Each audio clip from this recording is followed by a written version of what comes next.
नमस्कार, आप देख रहे हैं खबरी टाइम्स।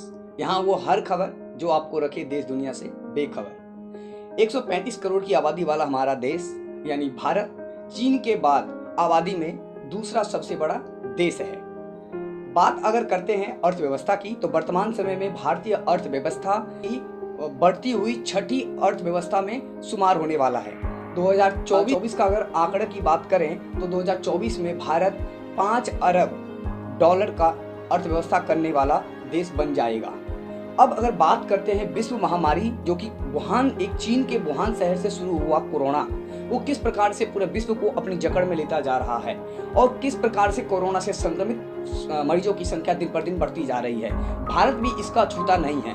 भारत में इसके लगभग 11,000 पार मरीज मिले हैं और अगर अमेरिका, ब्रिटेन और फ्रांस और इटली की बात करते हैं तो उनकी स्थिति बद से बदतर हो चुकी है। अब बात आती है कंपेयर करने की, मतलब तुलना करने की। ऐसा क्यों है कि भारत में 135 करोड़ की आबादी और अमेरिका की सिर्फ 35 करोड़ की आबादी में जो कोरोना संक्रमित लोगों की संख्या इतनी ज़्यादा है? क्योंकि अगर हम अमेरिका के कोरोना संक्रमिट लोगों की, अमेरिका में लगभग कोरोना जो संक्रमित लोगों की संख्या है वो लगभग 6 लाख के पार है। और अगर हम स्पेन की बात करें तो 1,62,000, इटली की बात करें तो 1,36,000 और अगर फ्रांस की बात करें तो 1,32,000 36,000 के लगभग उनकी भी है। अगर लेकिन भारत के संदर्भ में बात करते हैं तो भारत में कोरोना संक्रमित लोगों की संख्या 11,000 के पार गई है। अब ऐसा क्यों है? मतलब क्या ऐसा कारण, क्या भारत ने वास्तव में लॉकडाउन पहले कर करके कि कोरोना अपने मतलब कि देश के नागरिकों को कोरोना से बचाया है? क्या ये सही है?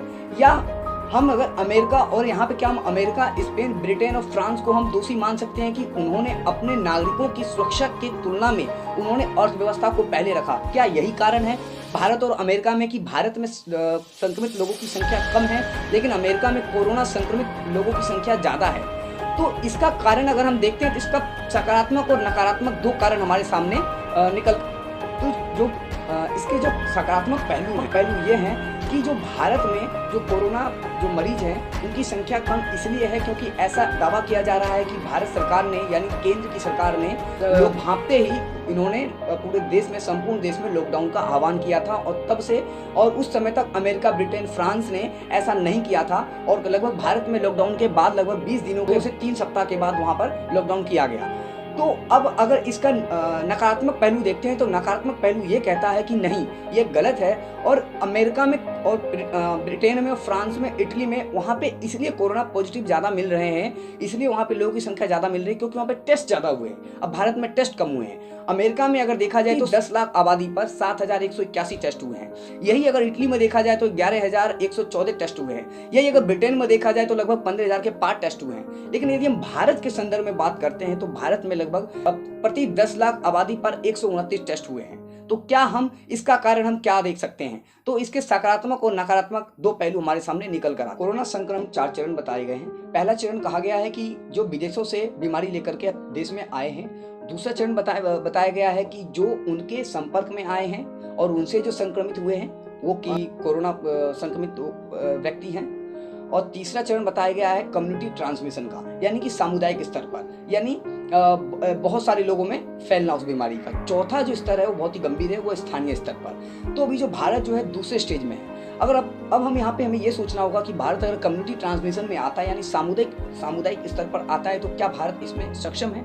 क्या भारत कोरोना को रोक सकता है? तो इसके लिए हमें जो है कुछ चर्चा करनी होगी और मैं आपको WEF, इकोनॉमिक्स टाइम्स और वर्ल्ड बैंक और WHO के कुछ आंकड़े हैं जो मैं आप सभी के सामने रखूंगा और आप उससे खुद ही एक आकलन लगा सकते हैं कि कहां हम खड़े हैं, किस स्टेज पर खड़े हैं। और कम्युनिटी ट्रांसमिशन की बात अगर आती है तो बीते दिनों स्वास्थ्य मंत्रालय की एक रिपोर्ट आती है। स्वास्थ्य मंत्रालय ये दावा करता है कि यदि लॉकडाउन अगर समय पर ना हुआ होता तो 15 अप्रैल तक स्थिति और भी भयानक हो सकती थी। यानी कि स्वास्थ्य मंत्रालय ने आंकड़े दिए कि 8 लाख तक जो लोग हैं भारत में वो कोरोना पॉजिटिव संक्रमित मिलते हैं। अब हमें यहाँ पर ये प्रश्न हम ले सकते हैं कि ऐसा क्यों होता और किस लिए होता? तो सबसे जो पहला कारण जो है वो है स्वास्थ्य सुविधाएं, कि भारत की स्वास्थ्य सुविधाएं इतनी लचर है, इतनी मतलब भयावह है कि हम जो है अमेरिका, ब्रिटेन, इटली तो छोड़िए, हम अपने पड़ोसी देश बांग्लादेश और श्रीलंका से भी बहुत पीछे हैं। क्योंकि भारत में इसे लॉकडाउन होना बहुत ही जरूरी था और इसका पूरा देश नहीं, पूरा विश्व सराहनीय प्रशंसा कर रहा है। अब बात, क्योंकि भारत में मुंबई की धारावी जैसी कई मलिन बस्तियां भी हैं। विश्व बैंक की एक रिपोर्ट के अनुसार भारत में प्रति 1000 व्यक्ति पर यानी प्रति 1000 लोगों पर 0.8 डॉक्टर है। यानी अब सोचिए, यानी कि 1000 लोगों पर एक भी डॉक्टर नहीं है।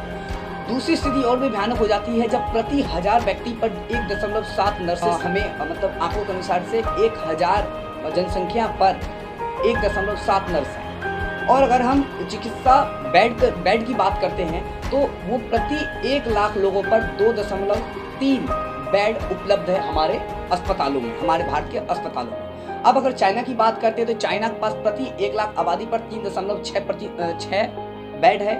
और अगर अमेरिका की बात करते हैं तो 1 लाख आबादी पर उनके पास 35 बेड है। हमारे अस्पतालों में बेड और वेंटिलेटर्स की कमी नहीं है, बल्कि हमारे पास डॉक्टर्स, नर्स, पैरामेडिकल स्टाफ्स की कमी है। और अगर हम ग्रामीण स्तर पर जब हम इसकी बात करते हैं तो स्थिति और भी भयानक हो जाती है। इसीलिए ये कोरोना एक ऐसा सबक दे गया है पूरे विश्व के लिए, खासकर भारत जैसे लोकतांत्रिक समाज के लिए, कि हमें आगे आने वाली कई मुसीबतों से, कोरोना जैसी और भी भयानक मुसीबतों से निपटने के लिए हमें जो है अपनी स्थिति को और स्वास्थ्य सुविधाओं को और मजबूत करना हो। OECD यानी the organisation of economy corporation and development की रिपोर्ट के अनुसार, 2015 की रिपोर्ट के अनुसार अगर हम बात करें तो अमेरिका अपने नागरिकों पर प्रति वर्ष स्वास्थ्य पे जो खर्च करता है वो है $9,536। अगर हम चाइना की बात करते हैं तो चाइना 2015 की रिपोर्ट के अनुसार $426 और श्रीलंका $136। और अगर हम भारत की बात करते हैं तो भारत अपने नागरिकों पर $63 खर्च करता है। यानी कि अगर हम इससे रुपयों में कंपेयर करें तो 4800 रुपये। अब अगर WEF की रिपोर्ट के अनुसार यानी वर्ल्ड इकोनॉमिक फोरम की रिपोर्ट की बात करें तो भारत 141 देशों की सूची में 109वें स्थान पर आता है। ग्लोबल बर्डन ऑफ डिजीज की रिपोर्ट की बात करें तो भारत 2025 आने वाले 2025 तक स्वास्थ्य पर जो खर्च करने वाला है वो अपने GDP का 2.5% है। और अगर हम इसका वैश्विक अनुपात देखते हैं यानी विश्व स्तर पर अगर और देशों का अनुपात देखते हैं तो वो अपने GDP का 6% खर्च अपने नागरिकों के स्वास्थ्य पर करती है। ग्लोबल बर्डन ऑफ डिजीज की रिपोर्ट की बात करें तो भारत 195 देशों की सूची में 154वें स्थान पर आता है। इटली, अमेरिका, फ्रांस और ब्रिटेन तो छोड़िए, जो हमारे जो पड़ोसी देश है श्रीलंका और बांग्लादेश भी भारत से इस मामले में कई पायदान ऊंचे। WHO के चीफ यानी विश्व स्वास्थ्य संगठन के चीफ ने अभी हालिया में देश के प्रधानमंत्री की तारीफ की थी, क्योंकि देश के प्रधानमंत्री ने इस विश्व महामारी से बचने के लिए 32 करोड़ लोगों को राहत पैकेज का ऐलान किया था। ये तो इसका सकारात्मक पक्ष। अगर इसका नकारात्मक पक्ष देखें तो भारत में स्वास्थ्य पर प्रति वर्ष खर्च की वजह से 5 करोड़ लोग गरीब हो जाते हैं। निसंदेह आज नहीं तो कल हम कोरोना पे विजय प्राप्त कर लेंगे, परंतु यही बहाने हमें कम से कम अपने स्वास्थ्य क्षेत्र पर एक सुध लेने का एक मतलब कि अवसर मिला। कोई भी देश तभी प्रगति करता है, तभी एक विकसित राष्ट्र बनता है जब वहाँ की शिक्षा, स्वास्थ्य एवं रोजगार मतलब जो सुविधाएं हैं वो मुहैया कराए। निसंदेह आज नहीं तो कल पूरा विश्व इस कोरोना महामारी पर विजय प्राप्त करेगा, परंतु एक यही बहाने अब पूरे विश्व को, खासकर भारत जैसे विकासशील देशों को एक अपने स्वास्थ्य सुविधाओं पर एक सुध लेने का मौका मिला कि उसे यही बहाने कि एक अपने स्वास्थ्य सुविधाओं को देखना चाहिए और इसे भविष्य में आने वाली कोरोना महामारी से भी भयंकर महामारी अगर भविष्य में आती है तो उसको किस प्रकार से उस पर निजात पाए जाए, उसका से मतलब कि स्वास्थ्य सुविधाओं का विकास करना चाहिए ताकि हमारी स्वास्थ्य सुविधाएं विश्व के कई देशों से अच्छी हो और दुरुस्त और तंदुरुस्त हो। हमारी इस वीडियो को देखने के लिए धन्यवाद। और इस वीडियो से संबंधित और ज़्यादा से ज़्यादा जानकारी के लिए आप हमारे वीडियो के डिस्क्रिप्शन में जा सकते हैं।